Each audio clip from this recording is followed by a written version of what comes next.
On va se rapprocher de l'eau un petit peu, aller écouter les dauphins. Oui. Un petit peu, les dauphins.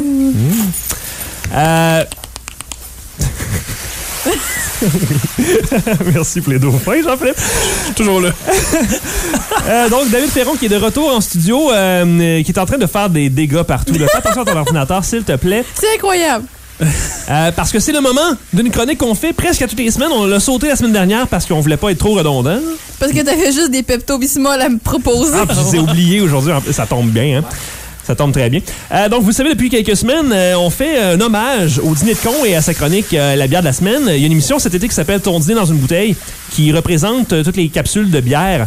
Oui, c'est depuis les mercredis à midi. C'est depuis 2011. Moi, j'aime bien. Je trouve que c'est une bonne plage horaire. Mercredi, ça comme coupe la semaine en deux si tu suis le rythme effréné. Parce que Danny m'a raconté qu'il y a quelqu'un qui a demandé. C'est vraiment cool. Il pensait que c'était du direct. OK. Puis Danny a fait, tu sais, après 4, je sais pas, là. Il y a 4 chroniques par émission, genre. Oui. Non, donc c'est ça, il fait la chronique La bière de la semaine et c'est vraiment le fun. C'est divertissant. T'apprends plein de choses sur la bière. On est fan. On est fan de ça. Et nous, on s'est dit, faut qu'on fasse quelque chose d'aussi fun que ça, mais on n'a aucune connaissance. En bière, en tout cas? En grand chose, en fait. On a des connaissances surtout, mais pas très profondes. Non, mais c'est vrai. Ça, j'ai tout le temps dit ça. Je suis bonne dans tout, mais j'excelle dans rien. Jack of all trades, master of none, comme on dit en anglais. Hein? Master of none. Of none.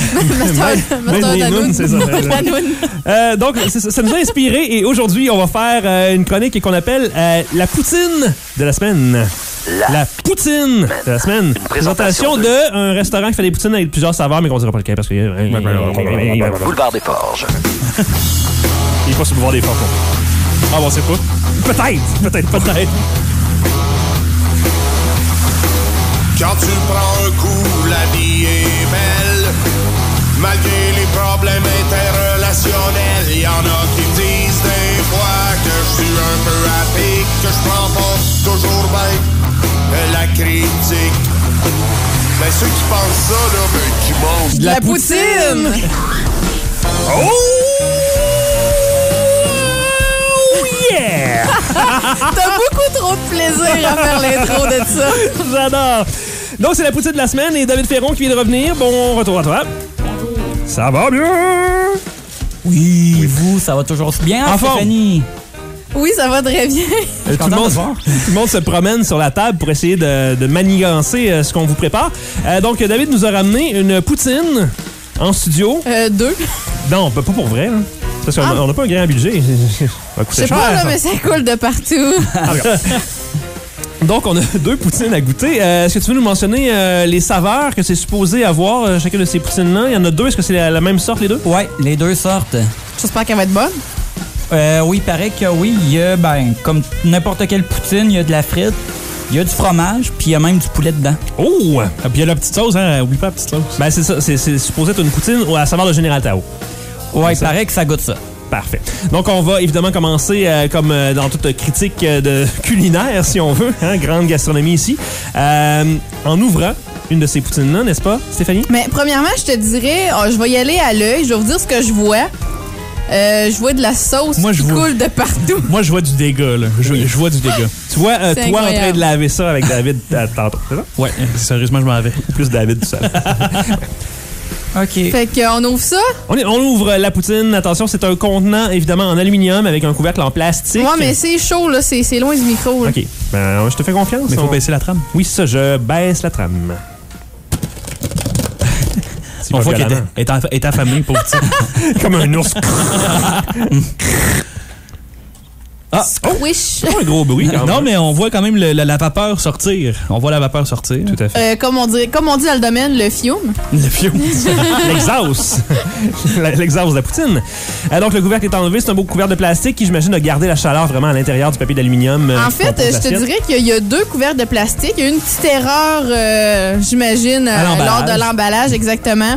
Donc, ils ont mis 2 couvercles, donc ça contient 2 fois plus la température, c'est merveilleux. Ben oui, c'est 2 parois, c'est comme les vitres par balle. Par balle.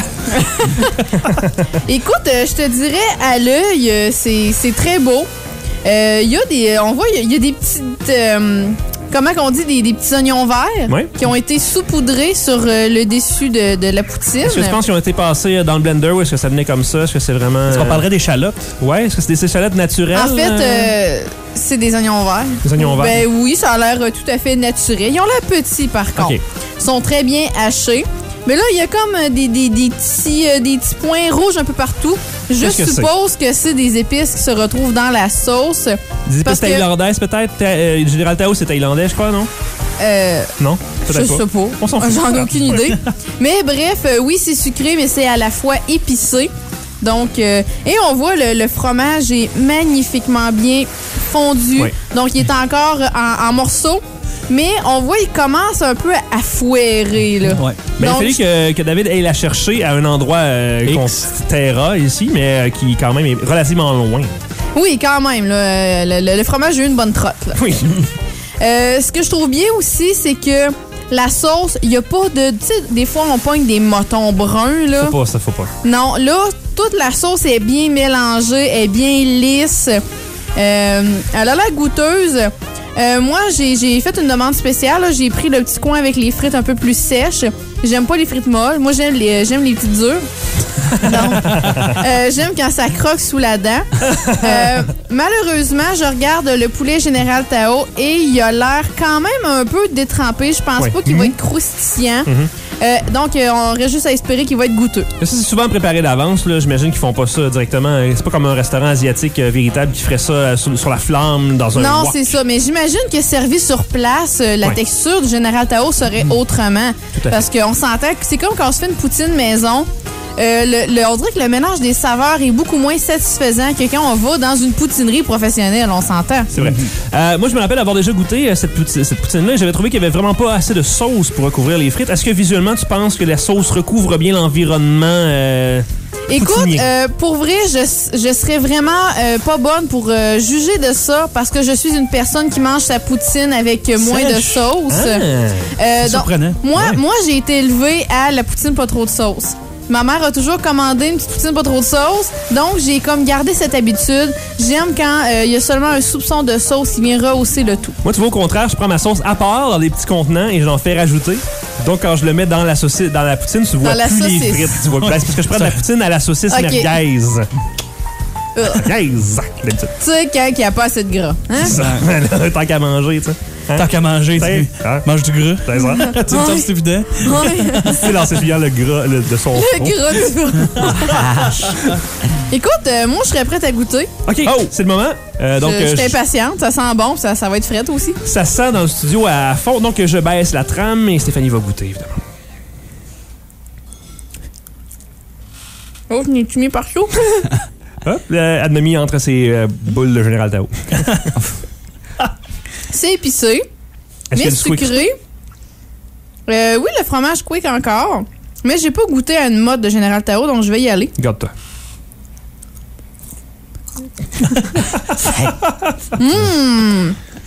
Non, ça goûte les croquettes du McDo. C'est pas une mauvaise chose. C'est pas une mauvaise chose.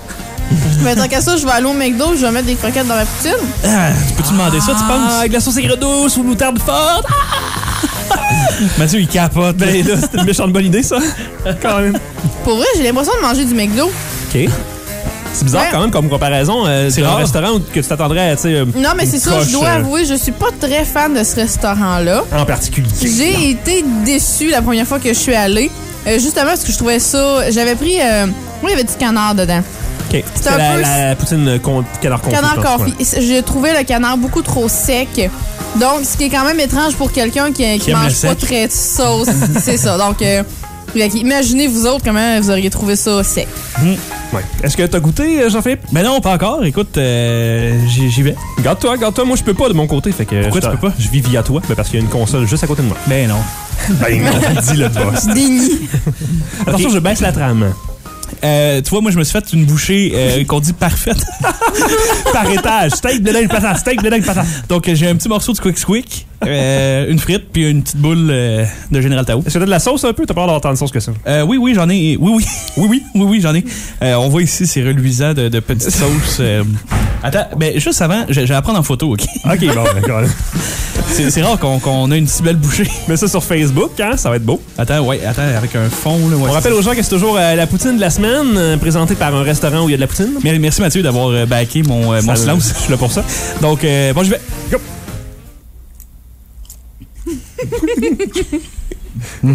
Burp. C'est intéressant. Oui. C'est pas mal tout, hein? C'est pas la grande gastronomie, c'est pas quelque chose de magnifique. Est-ce que tu penses que... qu'est-ce qu'il y aurait à améliorer dans cette poutine-là pour faire de ça la poutine parfaite de Général Tao? Ben, tout simplement, moi, je pense que la poutine parfaite... Il n'y a pas de Général Tao dedans. Ah, comment? Non, la poutine parfaite, c'est la poutine standard. Moi, honnêtement, quand j'ai le goût de manger une poutine, je vais aller me prendre une poutine traditionnelle, sauce brune. Si j'ai le goût de manger du Général Tao, je vais aller acheter du Général Tao. Mais ça vous fait pas triper le concept d'avoir des poutines à quelque chose d'autre? Moi, je trouve ça absolument fantastique. Je trouve ça génial. Je capote. Je trouve ça débile comme Mais je dois dire qu'elle est meilleure que celle au canard. OK. Ben, c'est ça. C'est peut-être l'exécution qui manque dans ce restaurant-là. C'est peut-être un petit peu du fast-food. Donc, on se dépêche, on fait de la bouffe à la va-vite et on charge le prix d'une poutine de luxe. Donc, c'est peut-être ça l'inconvénient de ce restaurant-là. Mais bon, peu importe, on les aime quand même. Ouais, mais je trouve ça aussi un peu trop aigre. Trop aigre, ben c'est de l'aigre douce, hein? J'imagine la sauce Général Tao, donc c'est ça, mais avec le mélange de poutine, moi j'éviterais. Ouais. Est-ce que vous avez essayé d'autres poutines, genre originales, mettons? Moi j'ai déjà, parce que tu sais, dans mon coin de pays avant que je déménage à Trois-Rivières, je viens de Montréal, Rive-Sud de Montréal. Donc ça m'est déjà arrivé d'aller justement, il y a la banquise, voilà, je cherchais mes mots, qui est quand même reconnu pour ses poutines, qui fait des poutines 24 heures sur 24, même des déjeuners poutines. J'ai déjà essayé la poutine pizza. OK. Donc, dans le fond, c'est une poutine traditionnelle, puis c'est garni de pepperoni. C'est comme une pizza tout garnie, tu sais. Sauf que le fromage, c'est du fromage squick, puis la pâte, c'est de la... Wow, ouais. C'est bien. C'est un bon mélange. Ça me donne envie. J'ai déjà essayé aussi celle avec des oignons sautés dedans. Ça, c'est vraiment là. Je sais pas pourquoi c'est si bon. Ah ouais, on voit ici, il y a des gens qui applaudissent, qui applaudissent cette trouvaille. Donc la poutine avec un extra oignon non, j'ai juste confit dans la tête, là, mais c'est plus caramélisé. Caramélisé, ouais, exact. Le mot est juste. Merci. Voilà, super. Merci à David pour tout ça, qui c'était vraiment pas nécessaire. Merci de nous avoir cuisiné ça. Ouais. Oui, à la main. Bravo. Ouais, si on veut, là. Mais j'ai même pas encore goûté. Ben oui, vas-y, David. Ben oui, c'est lui qui l'apporte. Non, mais il s'en va, de toute façon, tu peux finir son assiette.